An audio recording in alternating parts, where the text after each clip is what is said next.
Hi, I'm here to share a recipe for you from my book, 20, 40, 60-Minute Dinners, Meals to Match the Time You Have. And this recipe is for my gluten-free flour blend. So about 5 years ago, I had to go gluten-free because I developed celiac disease, and so it was absolutely necessary.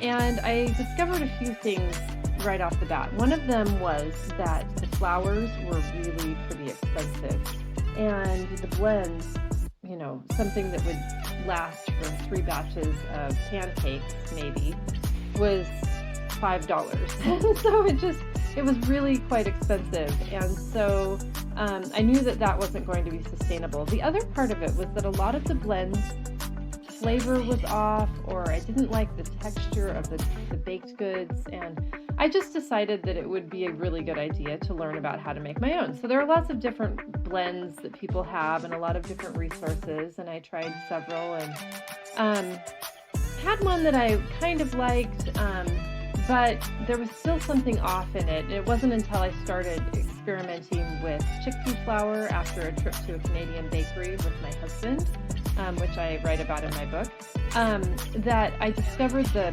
power of chickpea flour and added this to my blend. And since then, I really it works really well as a basic blend for all of your quick breads and cookies and cakes and that sort of thing.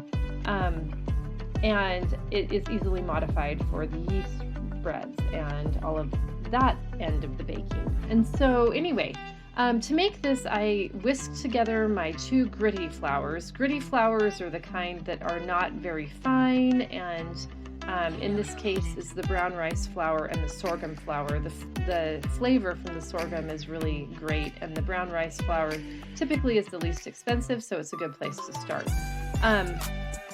And after I get those whisked together, I whisk in the starches. And the 2 starches I use are potato starch and tapioca starch.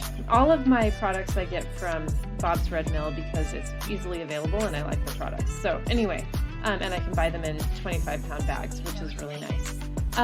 So anyway, I whisk the starches in. I do know that some people are sensitive to potato, and you can use all tapioca starch in this. Substitute tapioca starch for the potato starch in the recipe.